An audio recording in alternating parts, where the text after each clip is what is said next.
नमस्कार, मैं स्वाति दुबे। आप देख रहे हैं फास्ट न्यूज इंडिया।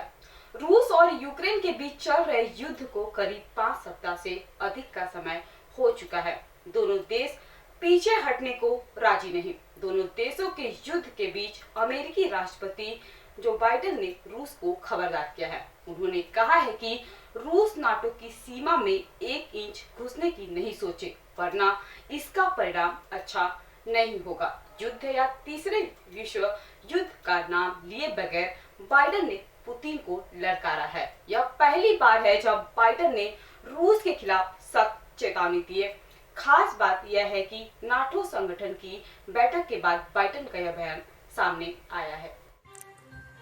वहीं आपको बता दें कि यूक्रेन संघर्ष के दौरान यह रूस के लिए एक गाइडलाइन है। बाइडेन ने साफ कर दिया है कि रूसी सेना को यूक्रेन तक ही सीमित रहना होगा। इस दौरान उन्होंने कहा कि नाटो एकजुट है, उसे तोड़ा नहीं जा सकता। आखिर बाइडेन के तेवर अचानक क्यों सख्त हुए, इसके पीछे बड़ी वजह क्या है? क्या रूसी राष्ट्रपति पुतिन पर बाइडेन के इस चेतावनी का असर होगा?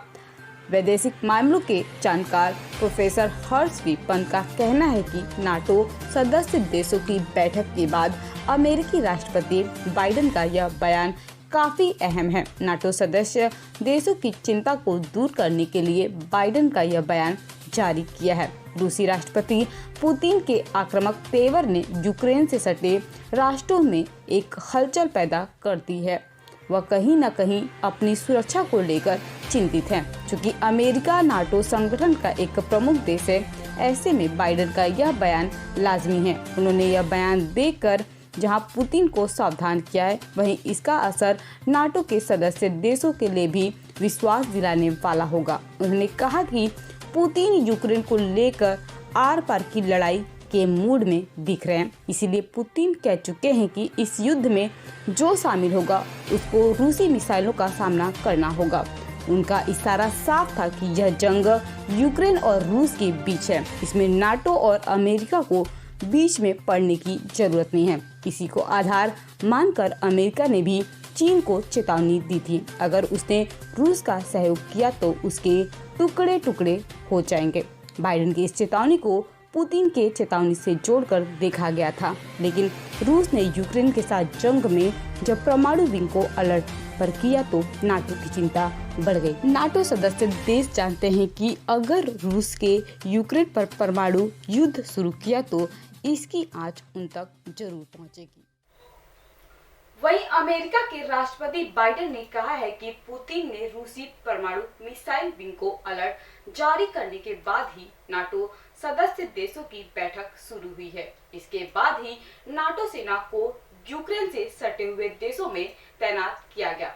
अब इंतजार रूस के अगले कदम का है। अगर पुतिन इस युद्ध में यूक्रेन के खिलाफ परमाणु बम का इस्तेमाल करते हैं तो यह युद्ध यूक्रेन और रूस के बीच तक सीमित नहीं रहेगा। ऐसे में नाटो सेना को आगे आना ही होगा। यदि नाटो सेना युद्ध में शामिल हुई तो अमेरिका को अनायास इस जंग का हिस्सा बनाना होगा। हालांकि उन्होंने कहा है कि अब गेंद पुतिन के पाले में है कि वह क्या फैसला लेते हैं।